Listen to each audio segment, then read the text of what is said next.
Welcome to the Hey Soul Sister podcast, where Mel Histon will guide you through life's big questions and bring you one step closer to doing this crazy journey as best you can. Hey Soul Sisters, today on the podcast I have the fabulous Sinead Connolly with me, founder and director of Lotus People, a multi-award winning recruitment agency from Sydney. How are you going? I'm doing very well, thank you. Very happy to be here. And I'm very happy to have you here. I'm so keen to hear more about your story, your journey from starting a recruitment agency, growing it so quickly, managing those business ups and downs, and to go on to become a multi-award winning business and business owner. Now, I need to ask you to start with, how and why did you get into recruitment? The reason why I'm asking you that is actually one of my besties owns a recruitment agency called 8 Recruitment, and she tells me all the time that it can be incredibly cutthroat, that it can be a really tough industry, the recruitment industry. I've heard many a story of behind the scenes stories of how, what goes on between different recruitment agencies. And I know she's very passionate about recruitment. So what was it that actually first drew you into recruiting? Look, we have a line in recruitment whereby everyone who is asked that question, the answer is, I fell into it. Because I don't think we necessarily plan to have careers in recruitment. From my perspective, look, I came to Australia 11 years ago. I started working on a reception desk in a recruitment agency, and I kind of had my neck looking around the corner the entire time at everyone on the floor, and I saw them building relationships. I saw them kind of offering people jobs, and so much of what they were doing just appealed to me. So I just decided, you know what, I'm not a salesperson. I'm going to give this a go, and I have not regretted it. With regards to your point around the industry, look, I think it does have, or it has had in the past, a bad reputation. It is not necessarily a regulated industry. We have a lot of say and sway between kind of, I guess, companies and the ins and outs of what they're doing, and then candidates. So we can you could very easily operate unethically. But I honestly believe that the industry has shifted and changed so much over the last year, the last few years, I should say. And I really, really think that we are in a far better position where it just doesn't happen anymore. I'm in a group that I set up of 25 female business owners within the industry, and we all support each other. We share information, we share knowledge.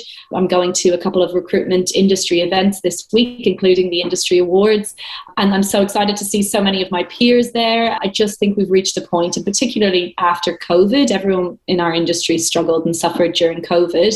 And I think after that, we've all just been like, you know what, we're better off together, we're stronger together. Yeah. Collaboration over competition. So how old were you when you actually began in recruitment? Yeah, 23. Oh, you're a bubba. Bright-eyed and bushy-tailed, and that was it.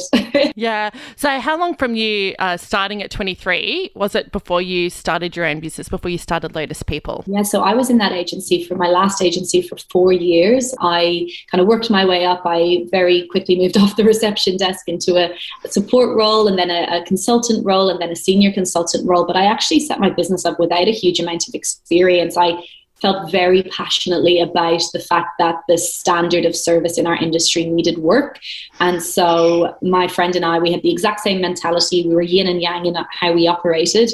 And so we just thought, let's just do this. There's a lot of naivety thrown in as well, but we thought, let's just do this. Let's just bring this to market. And so I hadn't even had any management experience, and there I was setting up an agency. So I think I was 26 when I set up Lotus. So yeah, and it's our 6th year this year. So that's freaking ballsy. When I was 26 years old, there's no way in hell I would have had the guts or the courage to go and start my own business, let alone, in Sydney, starting a professional service. Like, that is super ballsy. What was it that gave you that courage? I love that what was it was almost masked as just why? Why did you do it? Look, I think honestly that the age stood to us. We had a lot to learn, and I'll put my hand up and say you learn very quickly when it's directly in front of you and you're doing it. And also I did partner with an established business, and so I benefited from mentorship and guidance in that respect in my business partners. But honestly, I think the fact that we were so young, we didn't have a mortgage, I still don't have kids, but we didn't have any kind of those big commitments. And I think now big decisions I make come with a lot of consideration, and I want to be measured in the decisions that I'm making. Whereas at the time it was just like, we feel passionately about this, let's just make this work. So it almost stood to us, I think. Yeah. And so you started Lotus People with your girlfriend? Yes. We worked together. Look, she ended up leaving the business after a year or so. She now runs a number of different businesses, but she's an industry trainer now and comes back in and is heavily involved. But at that point, that was the right decision for her. So after the first year, I was running it on my own, again, within the kind of bubble of having business partners who operated their business, and we were all in the same offices. But yeah, it was at kind of 27 to be running it on my own. It was a bit of a, oh, this is terrifying. How am I going to make this work? But you just do. You figure out what's in front of you and you just make it work. And that's kind of how I did it.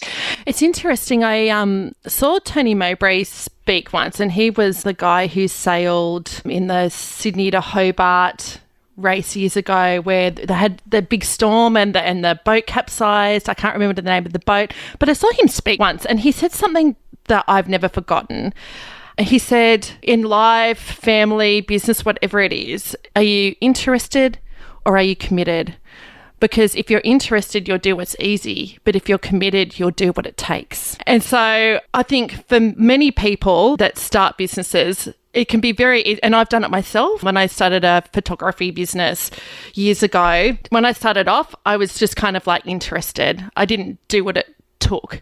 It took me a few years to actually get the confidence and the drive to go, no, you're in this, like you need to be committed to this. But I fluffed around for a while, but it sounds as though you were right from the beginning. You were committed, you were driven. Yeah, absolutely. I totally agree with you. And I think when you own a business, it can get really hard. And if you aren't fully committed to it, it can get too hard. I think you need to have that kind of burning fire in your belly to want to make it work. I mean, last year is a perfect example. It was really tough for our industry. Most businesses we were working with were making redundancies and letting people go en masse. And every candidate we spoke to, rather than offering them jobs, we were giving them tips and insights as to how to secure a role. So it was really, really difficult. And I had to make redundancies in my team, and we had to downsize. And every single day we were looking at, with my head of finance, looking at cash flow reports and modeling how all of that looked. And it was just bloody hard. And so if I had kind of 50% interest in my business, if I was just doing it as a means to make money, it just wouldn't work, because the level of soul and I guess commitment to it that was needed last year, I wouldn't have been able to pull that from anywhere unless it actually was genuinely the thing that I wanted to make sure was a priority. Let's get soulful on social media. Search the Sista Code Facebook page and follow us on Instagram. You started your business when you were 26. The first year you went really, really hard. Then you and your business partner decided to not part ways, but your business partner decided that she wanted to move on to other things. Did that kind of shake things up for you a little bit? Because I can imagine you're going from a shared load to a full load. Yeah, for sure. Look, I think probably the timing, I mean, how it all happened was we set up, and within our first year, it was hugely successful, which is exactly what you want. You want it to work and you want it to be successful. And so that first year was amazing. Everyone wanted to work with us. We were this new, fresh, energetic offering in the market, and we had tons of business, which was awesome, but we hadn't hired, and we didn't hire until about the 9-month mark. And even then it was kind of an admin support. So it was the two of us doing everything, all of the meetings, all of the recruitment. We were kind of doing our day job and then recruiting in the evenings. And it was very, very busy. So how the kind of first year went was this like mad upward trajectory, followed by, from my perspective, a bit of a burnout and a bit of a crash. And so I actually suffered from chronic fatigue syndrome. I didn't really know what it was. And even chronic fatigue is a bit of a diagnosis by process of elimination. We don't really see anything else that it might be. So let's call it adrenal burnout. Let's call it chronic fatigue. And so that happened to me. So I was out of the business for a couple of months, and my business partner was running things on her own, and it was as mad as it was, but with one less person. And I think after that, when I was ready and well to come back into the business, at that point, I had my health and I knew exactly what I needed to do to look after myself. And so I think to answer your question, in coming back into the business with a renewed perspective, I did feel confident that, yes, I was able to do it on my own. And at that point, that is when around that stage is when she exited. But I also knew that I was never going to get myself back to that stage of burnout again, because I had these new tools and I had this new way of working, which meant that health was always going to be a priority, and the focus and balance was as well. I think that's one of the toughest things being a business owner. And for myself, so I started a charity 5 years ago called Got You Back Sista, which, like many businesses, I mean, even though it's a charity, I run it like a business. And the first year was working at home and it was kind of just me. And then it's like, okay, I need some help. I'm going to bring a VA on for a few hours a week. Oh, now I'm going to I need an employee. And you slowly grow over time. But there's been so many times I've reached the point of burnout where I literally feel like I'm crawling through mud. But then I also go, sometimes, like, to be successful, or for your organization to be successful and to serve as it needs to, it's almost like you just kind of have to wade through it, but then go, okay, what do I need to do to stop that burnout? Because otherwise the whole thing is going to collapse. Can I ask, when you developed the chronic fatigue, what were your symptoms? How did you know that something was wrong? Because I had a girlfriend that suffered chronic fatigue for 2 years and was bedridden. And like you were saying, it was a process of elimination. They did not know what was going on for her. They thought she had a virus. She was getting tests all the time. And then finally they went, you've got chronic fatigue syndrome. What was it for you that kind of, you were like, okay, something's not right here? Yeah, absolutely. And look, your friend, what you've described, it's similar. I think it is that feeling of, for me, it was that feeling of your nervous system just being tipped into overdrive. So almost just constantly being in fight or flight, running from the moment you wake up, your brain's alert, running from one meeting to the next meeting to the next thing, and actually your body never feeling fully rested. So that manifested for me in brain fog. It manifested in very low immunity, so very easily able to pick up colds and flus, and so sick with those sorts of things. I think the main trigger was that I got a cold, and it lasted for about 2 weeks, and my colds always kind of then ended up being a virus, and then kind of ended up flattening me for a couple of weeks. And I've always kind of had that kind of go fast and then body doesn't want to keep up anymore approach. Like, that is often how I work with my energy, which is an absolute work in progress and something I'm still working on. So I was used to that happening, getting a cold, getting sick, being knocked out for a week or two.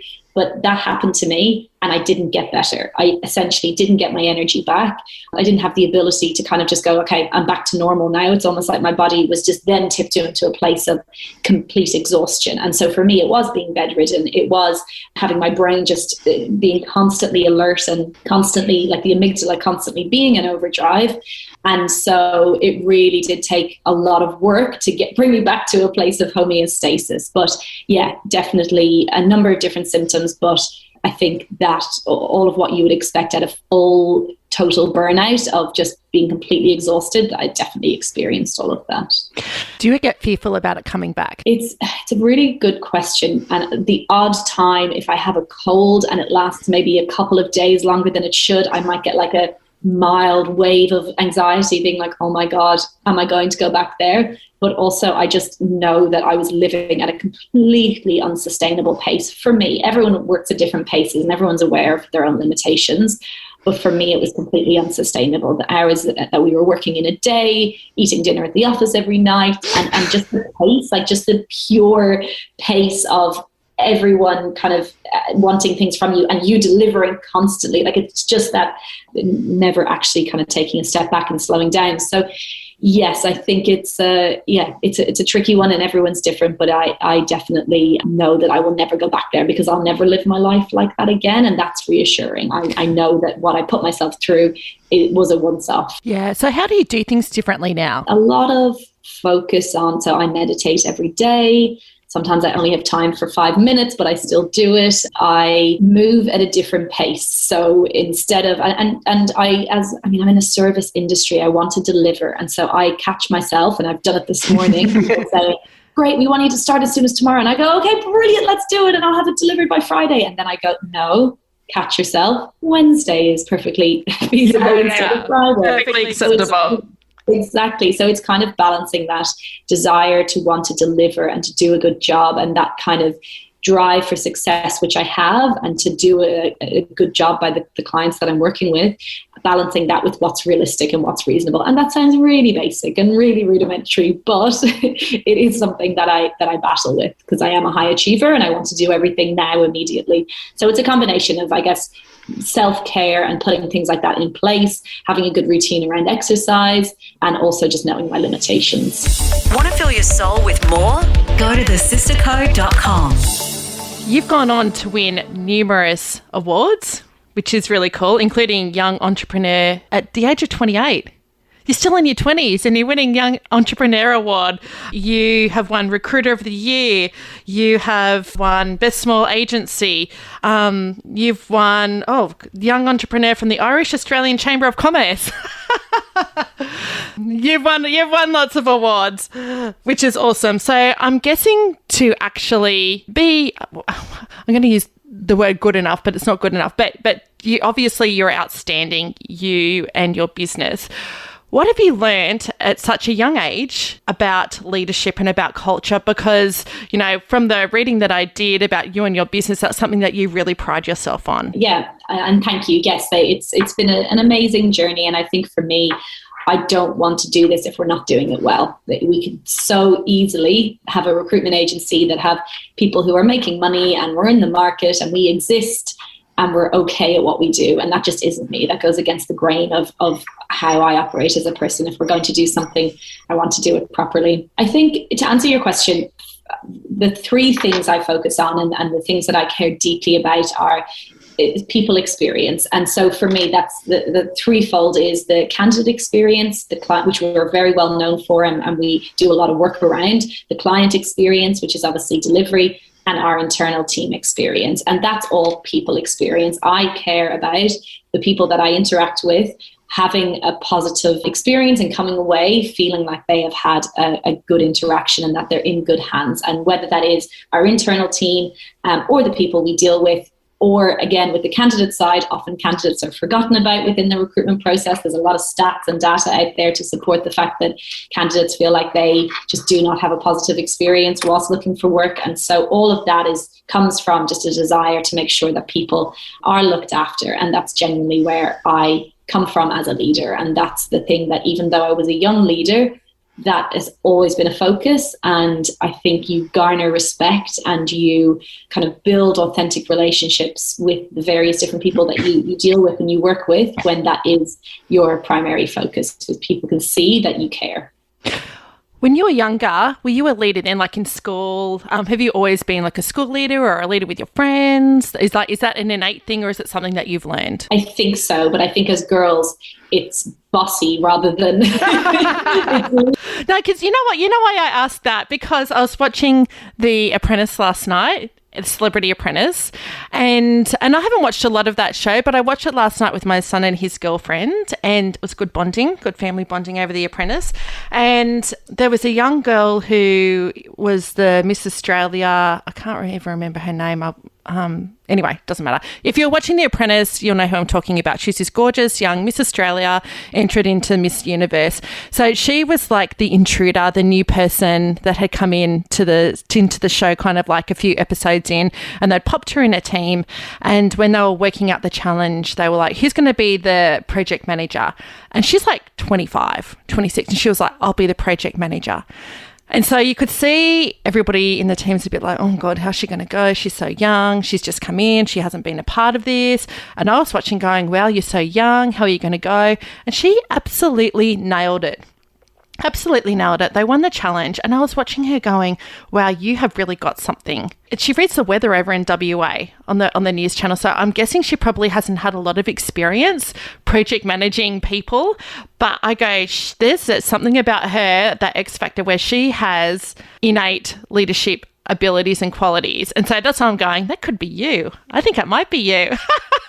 Some of it is innate. And I think the beauty of kind of being a business owner is that you get to gravitate towards what you're good at, and you gravitate towards your natural strengths. And I think that if people do that in life, as employees, as parents, whatever we are, I think if you just lean on what you are naturally good at, you will find it to be more enjoyable. You'll find the day-to-day to be more enjoyable because you're thriving rather than forcing yourself into a box that doesn't necessarily fit. But yeah, I totally agree.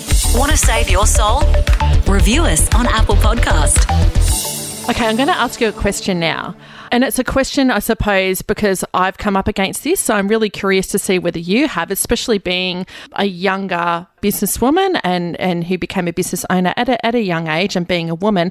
Have you come up against any of the misogyny or disrespect or not being treated well by other professional men in your industry or that you've worked with? Yes, very good question.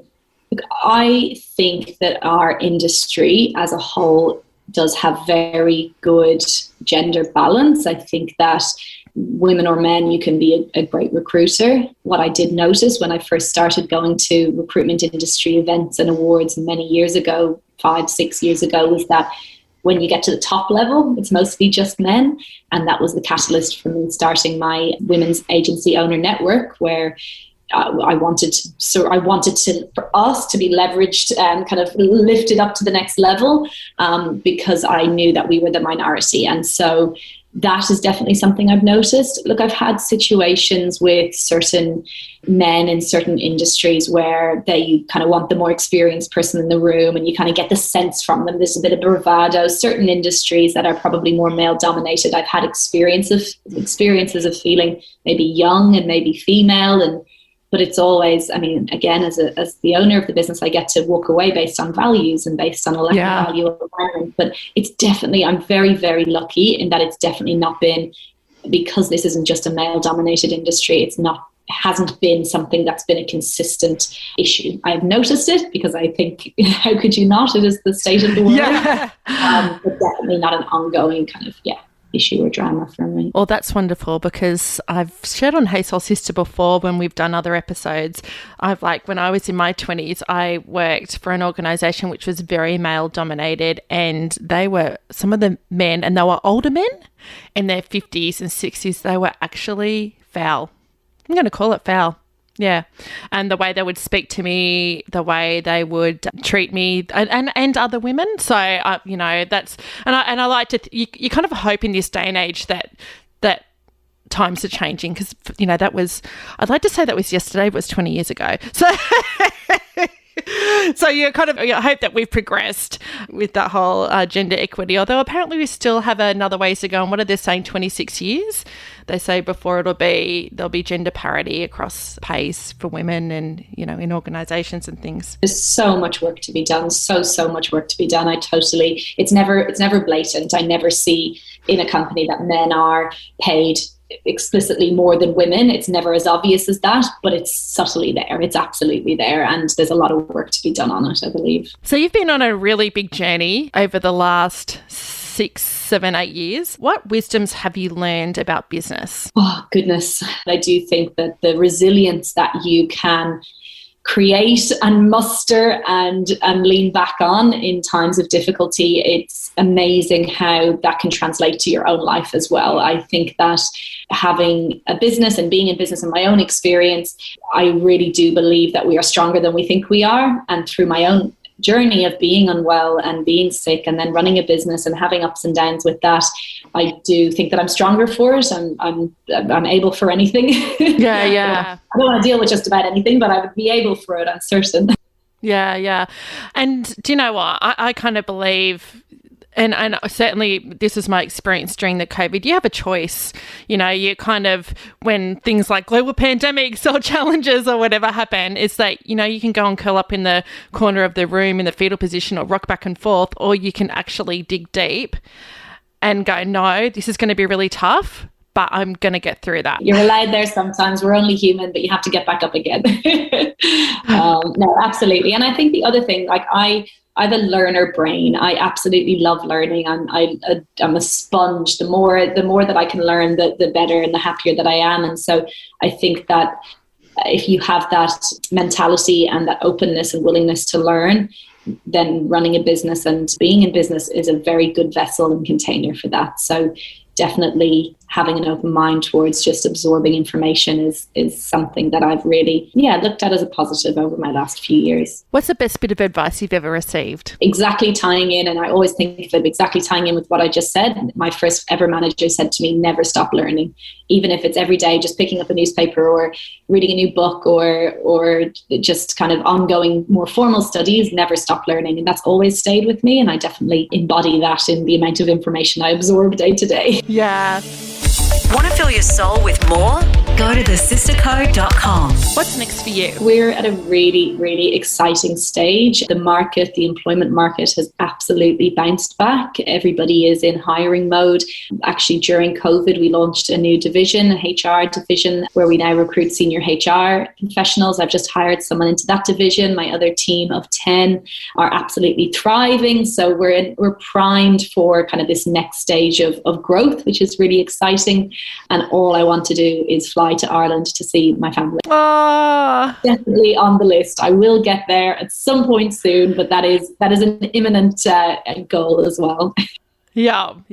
Oh, do you know what? I can't wait for flights to open up again. I think in 2019, I did 5 international trips that year. And then going into 2020, I was like, I'm not doing any travel. I'm just going to have a year off. And it was totally enforced. There was no choice. I'm sorry. It's not my fault. It's not my fault. Oh, funny. And just to close up, my friend, what have you learnt about yourself on this crazy journey through life? That I can handle a lot.